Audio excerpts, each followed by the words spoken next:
Madam President, yesterday, my good friend, Leader McConnell, shared some big news.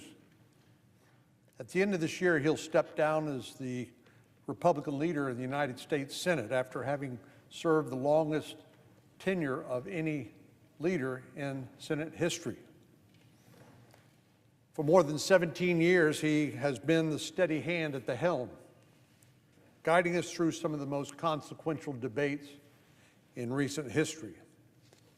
He steered us through multiple wars, through a pandemic, and countless high-stakes political battles under 4 different presidents. Under his leadership, Congress rewrote the federal tax code to help families across the country, unleashed American-generated power, and reshaped the federal judiciary for a generation, and so much more. It's been an honor to serve alongside of Leader McConnell and witness a modern-day master of the Senate.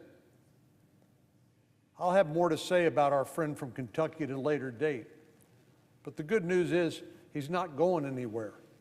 Senator McConnell will lead our conference through the end of this conference, but he will remain in the Senate through the rest of his term.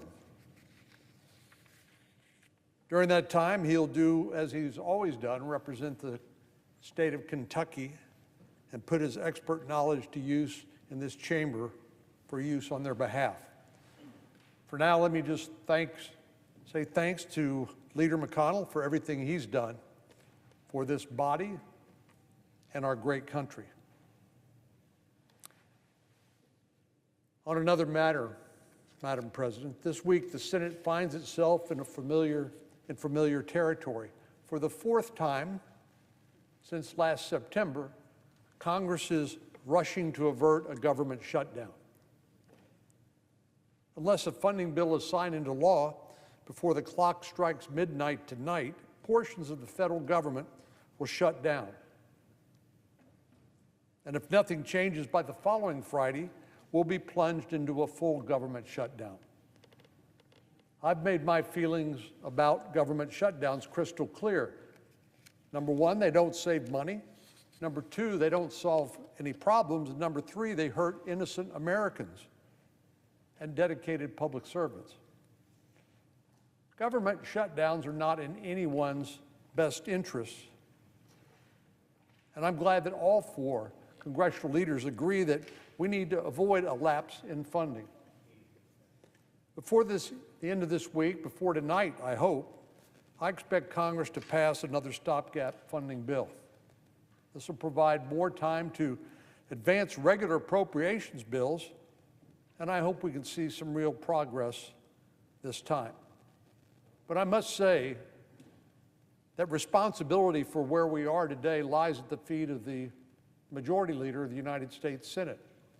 Yes, the House has its problems, but here in the Senate, Senator Murray, Chairman of the Appropriations Committee, Senator Collins, and the entire Appropriations Committee have produced bipartisan, in some cases unanimous appropriations bills that Senator Schumer has simply refused to put on the floor. So, without a doubt, he is complicit in where we find ourselves today. It's just another example of how the Senate is broken. While the ongoing game of brinksmanship is extremely dangerous, it calls into question our military readiness and jeopardizes our national security at an increasingly dangerous time. Making matters worse, this saga is completely avoidable. As I mentioned, the Appropriations Committee in the Senate passed 12 bills last summer, providing a lot of time for Senator Schumer to bring those bills to the floor. But that's the earliest the Appropriations Committee has acted in the last 5 years. Thanks to Senator Murray and Senator Collins, they laid the groundwork for a thorough and on-time appropriations process. But Senator Schumer has ball control, and he simply failed to put those bills on the floor in a timely fashion, leading us to where we are today. As I said, the Senate did not pass a single regular appropriations bills before the September 30 deadline. This was September 30th of last year. I don't know if people really appreciate how broken the Senate is, thanks to a lack of leadership. We are working on appropriations bills from last year.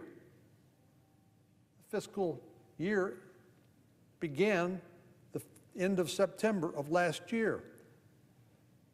As a result of the failure to do his job, Congress had to pass stopgap funding bills in September, November, and January.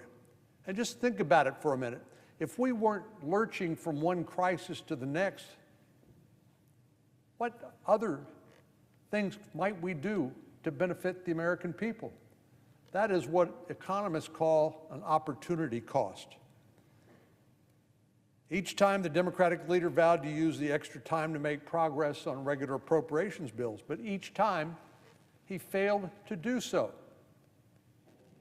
We're now 5 months into the current fiscal year, and it's embarrassing, it should be embarrassing, to note that not a single full-year funding bill has been signed into law. Members of this body are charged to do the hard work of negotiating, debating, and passing bills to provide government agencies with on-time funding. It's hard to do when Senator Schumer has us in session 2.5 days a week. 2.5 days a week. It's hard to get your job done when you're working 50% of the time, but he's the one who controls the agenda. He could say, we're starting Monday morning like most Americans do, and we're not leaving until we finish Monday night or Friday night. But instead, he's canceled votes on Monday, so we come in on Tuesday, we have our first vote at 5:30 on Tuesday, and then we leave after lunch, typically, on a Thursday. No wonder the Senate is broken and not doing its job.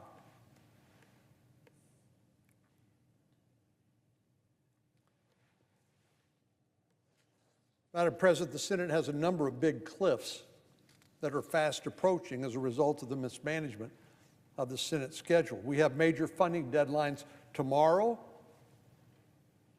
but we also have one a week from now, on the 8th. In addition, here's what else has not been done on a timely basis. The reauthorization of the Federal Aviation Administration.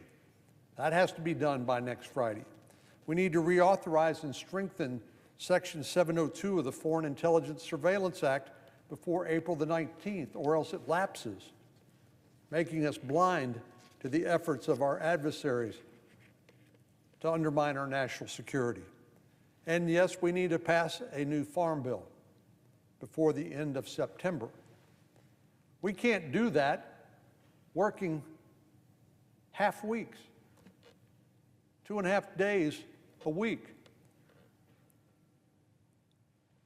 It's important to note that all of these tasks, funding, FAA, Section 702, and the Farm Bill, should have been completed last year. We're doing last year's work. We're not doing the American people's work today, looking forward with the challenges that with which our country is confronted. We should have wrapped up our work on each of these items in 2023 instead of punting the deadline to 2024. We're now 2 months into the new year and still struggling to complete the work that should have been done months ago. As I said, this backlog comes with a serious opportunity cost. When the Senate is dealing with overdue assignments, we don't have the time to work on other critical issues that deserve our attention on behalf of the American people. We don't have the ability to work on legislation to address the border crisis, the fentanyl epidemic, public safety concerns, or other issues that are top of mind for the American people. Virtually all of the Senate's time is focused on one of two things: rushing to complete work that should have been done last year, or processing nominations. That's it. Under Senator Schumer's leadership, regular order has been thrown out the window. He's broken the Senate. And this chamber has simply lurched from one deadline to another. This should be embarrassing. This is malpractice. It's not negligent because it's by design, it's intentional. This is regrettably what we've come to expect under Democratic leadership. This is the new norm. For the sake of the country, I hope that in the coming weeks, the Senate will prove more productive than the past several months have been. And yes, I hope we have new management next year after the November election. That is the best way the 330 million people in this country can contribute to changing the status quo, which is a broken Senate, and fixing it, which we know how to do if we change management. Madam President, I yield the floor.